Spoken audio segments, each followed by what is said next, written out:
ಇದು ನನಗೆ ಗಂಗಣ್ಣ ನನ್ನ ಎಲ್ಲ ಸಿನಿಮಾಗಳಿಗೂ ಆರ್ಟ್ ಡಿಪಾರ್ಟ್ಮೆಂಟಲ್ಲಿ ಕೆಲಸ ಮಾಡಿದರು. ನನ್ನ ಬಗ್ಗೆ ಅವ್ರಿಗೆ ಅತೀವವಾದ ವಿಶ್ವಾಸ. ಆ ವಿಶ್ವಾಸದ ಫಲವಾಗಿ ಇದೊಂದು ಸಾಹಿತ್ಯ ಕೃತಿ ಆಗೋದಕ್ಕೆ ಸಾಧ್ಯ ಆಯಿತು. ಅವರು ಒಂದು 3 ಆಪ್ಷನ್, ಒಂದು ಸಿನಿಮಾ ಮಾಡೋಣ ಅಂತ ಬಂದಿದ್ದರು, ಮಕ್ಕಳ ಸಿನಿಮಾ ಮಾಡೋಣ ಸ್ವರ್ಣನ ಇಟ್ಕೊಂಡು ಅಂತ ಬಂದರು. ನನಗೆ ಮಕ್ಕಳ ಸಿನಿಮಾ ಸ್ವಲ್ಪ ಅದು ಇಲ್ಲಿನ ಸಾಕಷ್ಟು ಬೇರೆ ಬೇರೆ ಕಾರಣಗಳಿಂದಾಗಿ ಅದು ನಮಗೆ ಕೈ ಕಚ್ಚತ್ತೆ ಗಂಗಣ್ಣ, ಅದನ್ನು ಮಾಡೋದು ಬೇಡ, ನನ್ನ ಹತ್ರ ಒಂದು ಒಳ್ಳೆ ಸಾಹಿತ್ಯ ಕೃತಿ ಇದೆ, ಅದನ್ನು ಸಿನಿಮಾ ಮಾಡೋಣ ಅಂತ ಹೇಳಿದೆ. ಪರಮ್ ಸರ್ ಬಗ್ಗೆ ಏನಂದರೆ ನನಗೆ ಭಾಳ ಬೆಂಬಲವಾಗಿ ಸಿನಿಮಾಗಳು ಮಾಡಿದಾಗ ನನ್ನ ಜೊತೆಗೆ ಬರ್ತಿದ್ರು ಇರ್ತಿದ್ರು. ಒಂದು ಸರಿ ಒಂದು ಫೈನ್ ಡೇ ಬಂದು ಕೋಕಿಲಮ್ಮನವಳು ಕೋಕಿಲ ಅಂತ ಒಂದು ಸಬ್ಜೆಕ್ಟ್ ಹೇಳಿದ್ರು ನನಗೆ. ಅದು ಪಾತಕಲೋಕ, ಅಂದರೆ ಬೆಂಗಳೂರು ರಾಜಾಜಿನಗರದ ಭಾಗದ ಪಾತಕಲೋಕ ಮತ್ತು ಸಾಮಾನ್ಯರ ಬದುಕರು ಮುಖಾಮುಖಿಯಾಗುವಂಥದ್ದು ಒಂದು ಕತೆ. ಅದನ್ನು ನೀವೇ ಡೈರೆಕ್ಟ್ ಮಾಡಬೇಕು ಅಂತ ನನಗೆ 3-4 ಜನ ಪ್ರೊಡ್ಯೂಸರ್ನೆಲ್ಲ ಪರಿಚಯ ಮಾಡಿಸಿದ್ರು. ಅದಾಗಲಿಲ್ಲ. ಅದು ಯಾವಾಗಲೂ ಒಂದು ಸರಿ ಮಾತಾಡಬೇಕಾದ್ರೆ ಒಬ್ಬರು ಪ್ರೊಡ್ಯೂಸರ್ ಹತ್ರ, ರಮೇಶ್ ಸರ್ ಅಂತ ಅವ್ರ ಹತ್ರ ಹೋದಾಗ ನನಗೆ ಯಾವ್ದಾದ್ರು ಸಾಹಿತ್ಯ ಕೃತಿ ಇದ್ದರೆ ಹೇಳಿ ಅಂತ ಹೇಳಿದ್ರು. ಆವಾಗ ನಾನು ಅವ್ರಿಗೆ ಹೇಳಿದೆ, ನನ್ನ ಹತ್ರ ನಾನು ಶಂಕರ್ ಸರ್ ಜೊತೆಗೆ ಕೆಲಸ ಮಾಡ್ತಿದ್ದಾಗ ಸ್ಮಾಲ್ ಸ್ಕ್ರೀನ್ಗೆ ಇದನ್ನು ಮಾಡಿದ್ವಿ. ಪರಿಸರ ಅನ್ನೋ ಸೀರಿಯಲಲ್ಲಿ ಎಲ್ಲ ಸಾಹಿತ್ಯ ಕೃತಿಗಳನ್ನ ಇಟ್ಕೊಂಡು ಅದು ಸೀರಿಯಲಲ್ಲಿ ಎಪಿಸೋಡ್ಗಳಾಗಿ ಬರ್ತಿದ್ದಾಗ ಇದನ್ನು ಮಾಡಿದರು. ಹಂಗಾಗಿ ಇದನ್ನು ಸಿನಿಮಾ ಮಾಡಬೇಕು ಅಂತ ನನ್ನ ಭಾಳ ದಿನದ ಕನಸು. ನಾನು ಹೇಳಿದೆ, ಇದನ್ನು ನೀವು ಮಾಡಿ ಸರ್, ಇದು ಭಾಳ ಚೆನ್ನಾಗಾಗುತ್ತೆ, ನೀವು ನನಗೆ ಇಷ್ಟೊಂದು ಬೆಂಬಲಿಸ್ತಿದ್ದೀರಿ, ನಾನು ನಿಮಗೆ ಈ ಸಿನಿಮಾ ನೀವು ಮಾಡಿದ್ರೆ ಚೆನ್ನಾಗಾಗುತ್ತೆ, ನಾನು ಸ್ಕ್ರಿಪ್ಟ್ ಮಾಡಿಕೊಡ್ತೀನಿ ಅಂತ ಅವತ್ತು ಹೇಳಿದ್ದೆ. ಹಂಗಾಗಿ ಗಂಗಣ್ಣ ಬದುಕು ಕೇಳೋದಕ್ಕೂ ಪರಮ್ ಸರ್ದು ಇದಾಗೋದಕ್ಕೂ ಕರೆಕ್ಟಾಗಿ ಅದು ಮ್ಯಾಚ್ ಆಯಿತು. ಹಂಗಾಗಿ ಇದು ಕೃತಿ ಆಗೋ ಒಂದು ಕೃತಿ ಸಿನಿಮಾ ಆಗೋ ಒಂದು ಅವಕಾಶ ಸಿಕ್ತು. ಸಾಹಿತ್ಯ ಕೃತಿ ಇದು ಕೆ ಸದಾಶಿವ ಅತ್ಯಂತ ಕನ್ನಡ ಸಾಹಿತ್ಯದ ನವ್ಯ ಕಾಲಘಟ್ಟದಲ್ಲಿ ಅತ್ಯಂತ ಪರಿಣಾಮಕಾರಿಯಾಗಿ ಬರೆದು ಭಾಳ ಬೇಗ ಕಾಲವಾದಂಥ ನಿರ್ದೇಶಕರು. ಶಂಕರಪ್ಪ ಅವರು ನಲ್ಲಿಯಲ್ಲಿ ನೀರು ಬಂತು ವಿದ್ಯಾರ್ಥಿ ದೆಸೆಯಿಂದಾಗಿ ಯಾವುದು ಪುಣೆ ಫಿಲ್ಮ್ ಇನ್ಸ್ಟಿಟ್ಯೂಟಲ್ಲಿ ಓದಬೇಕಾದ್ರೆ ಮಾಡಿ ಅದಕ್ಕೆ ಸ್ವರ್ಣಕಮಲ ಬಂದಿತ್ತು. ಅದಾದಮೇಲೆ ರಾಮನ ಸವಾರಿ ಸಂತೆಗೆ ಹೊರಟಿತ್ತು, ಅದು ಸಿನಿಮಾ ಆಯಿತು.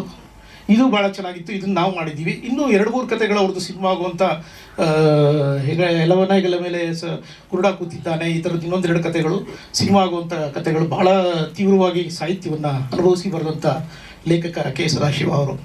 ಅಷ್ಟು ದೊಡ್ಡ ಸಾಹಿತ್ಯದ್ದು ಸಿನಿಮಾ ಈಗ ನಾವು ಸಿನಿಮಾ ಮಾಡ್ತಿರೋದು ಈ ಸಂದರ್ಭದಲ್ಲಿ, ಹೊಸ ಕಾಲಘಟ್ಟದಲ್ಲಿ ಮತ್ತೆ ಒಂಥರದ್ದು ಸಾಹಿತ್ಯದ ಕೃತಿಗಳು ಸಿನಿಮಾ ಆಗಬೇಕು ಅನ್ನೋ ಒಂದು ಆಶಯ ಇಟ್ಕೊಂಡು ಮಾಡಿರೋದು. ಇದಕ್ಕೆ ಬೆಂಬಲವಾಗಿ ಸುಮಕ್ಕ ಮತ್ತು ಗಂಗಣ್ಣ ಅವರು ನಿಂತಿರೋದು.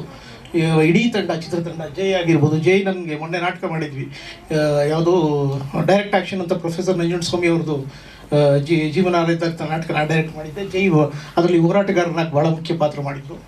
ಲಿಖಿತ್ ಅವರು ಗಂಗಾಧರ್ ಅವ್ರ ಮಗ. ಆಮೇಲೆ ಭೂಮಿಕಾ ಗೌಡ ಅವರು ನಮ್ಮ ಮಂಡ್ಯದ ಜರ್ನಲಿಸ್ಟ್ ಅವ್ರ ಮಗಳವರು. ಭಾಳ ಪರಿಚಯ ನನಗೆ ಅವ್ರ ತಂದೆ. ನಾವು ಕಬಡ್ಡಿ ಮಾಡೋ ಸಂದರ್ಭದಲ್ಲೂ ಅವ್ರ ತಂದೆ ನನಗೆ ಭಾಳ ಪ್ರೋತ್ಸಾಹ ಕೊಟ್ಟಿದ್ದರು. ಇನ್ನು ಸುಲೇಖಾ ಮೇಡಮ್ಮು ಪರಮ್ ಸರ್ ಕಡೆಯಿಂದ ಈ ಸಿನಿಮಾಗೆ ಬಂದರು. ಎಲ್ಲರೂ ಸೇರಿ ಒಂದು ತಂತ್ರಜ್ಞರು, ವಿಶೇಷವಾಗಿ ಇಡೀ ಚಿತ್ರತಂಡ ಎಲ್ಲ ಹೊಸಬ್ರನ್ನ ಇಟ್ಕೊಂಡು ನಾನು ಚಿತ್ರಕಥೆ, ಸಂಭಾಷಣೆ, ಸಾಹಿತ್ಯ ಬರೆದು ಈ ಸಿನಿಮಾ ಅವ್ರ ಜೊತೆಗೆ ಇದ್ದೆ ನಾನು. 23 ದಿನದಲ್ಲಿ 23 ದಿನದಲ್ಲಿ ಭಾಳ ಅಚ್ಚುಕಟ್ಟಾಗಿ ಅತ್ಯಂತ ಯಶಸ್ವಿಯಾಗಿ ಚಿತ್ರೀಕರಣ ಮುಗೀತು. ಸಿನಿಮಾ ಏನಾಗಿದೆ ಅಂದರೆ, ಈ ಸಿನಿಮಾದು ಒಟ್ಟು ಆಶಯ ಏನಂದರೆ, ಒಂದು ಸಾಹಿತ್ಯ ಕೃತಿನಲ್ಲಿ ಮೆಸೇಜ್ ಅಂತಿರಲ್ಲ, ಬದುಕಿನ ಒಂದು ಏನದು ಅದರ ಆಶಯ ಇದೆಯಲ್ಲ, ಬದುಕದು ಒಂದು ಅದರದ್ದು ನೋವು ನಲಿವು ಅಥವಾ ಅದರದ್ದು ಸಂಕೀರ್ಣತೆ ಇದೆಯಲ್ಲ, ಅದಷ್ಟುವನ್ನು ಬಿಚ್ಚಿಕೊಡುತ್ತೆ. ಇದರಲ್ಲಿ ಯಾವುದೇ ಸರಳವಾದ ಮೆಸೇಜ್ ಇರಲ್ಲ, ಭಾಳ ಸಂಕೀರ್ಣವಾದ ಕೃತಿ ಇದು. ಹೆಚ್ಚೆಚ್ಚು ಜನರ ತಲುಪಲಿ, ನಮ್ಮ ಸಾಹಿತ್ಯ ಕೃತಿಗಳು ಹೆಚ್ಚೆಚ್ಚು ಸಿನಿಮಾ ಆಗಲಿ ಅನ್ನೋ ಆಶಯ ಜೊತೆಗೆ ನಾನು ಮಾತು ಮುಗಿಸ್ತೀನಿ. ಬಹಳ ದಿನದಾದಮೇಲೆ ಎಲ್ಲರೂ ಭೇಟಿ ಮಾಡ್ತಿದ್ದೀನಿ, ಭಾಳ ಸಂತೋಷ ಆಗಿದೆ. ಧನ್ಯವಾದಗಳು.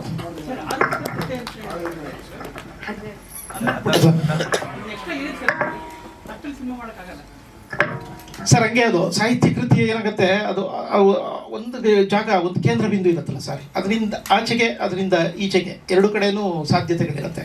ನಾವು ಅದು ಯಾವ ಜಾಗ ಆಯ್ಕೆ ಮಾಡ್ಕೋಬೇಕು ಅನ್ನೋದು ಅದು ಚಿತ್ರ ಸಾಹಿತಿ ಅಥವಾ ಚಿತ್ರ ನಿರ್ದೇಶಕರಿಗೆ ಅಥವಾ ಅದ್ರ ಮೇಲೆ ಕೆಲಸ ಮಾಡೋರದ್ದು ಆಯ್ಕೆ ಸರ್. ಅದು ಇಲ್ಲಿ ಇದರಲ್ಲಿ ಏನಂದರೆ, ಅವನು ಎರಡು ಜನರೇಷನ್ ತಳಮಳಗಳದು. ಅವನು ವಿದ್ಯಾರ್ಥಿ ದೆಸೆಯಿಂದಾಗಿದ್ದಾಗ ಅಥವಾ ವಿದ್ಯಾರ್ಥಿ ಪಾಠ ಮಾಡ್ತಿದ್ದು ಒಬ್ಬ ಮೇಷ್ಟ್ರಾಗಿದ್ದಾಗ ಅವನ ತಳಮಳ ಇದೆಯಲ್ಲ, ಅವರು ಪ್ರಿನ್ಸಿಪಲ್ ಆಗಿ ಕೂತ್ಕೊಂಡಾಗ ವಿದ್ಯಾರ್ಥಿಗಳ ತಳಮಳನ ನೋಡಿ ಅವನು ಅನುಭವಿಸೋದಿದೆಯಲ್ಲ, ಅದೊಂದು ಜವಾಬ್ದಾರಿಯುತವಾದ ನಡೆ ಅದು.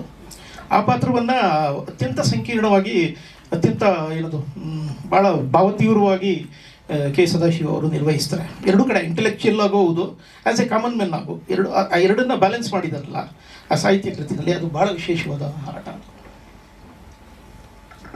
Thank you sir. Thank you. Thank you sir. Thank you so much.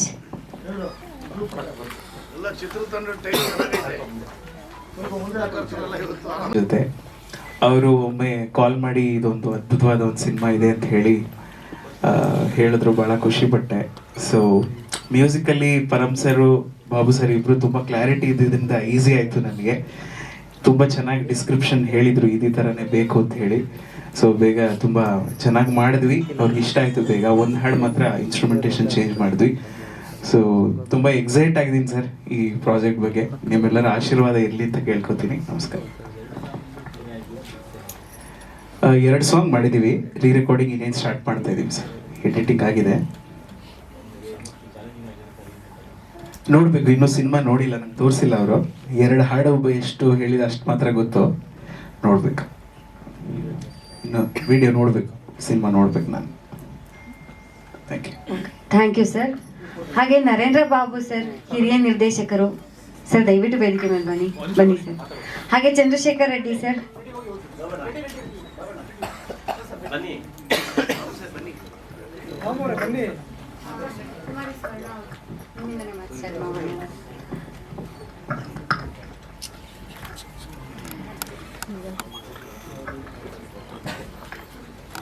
ಎಲ್ರಿಗೂ ನಮಸ್ಕಾರ.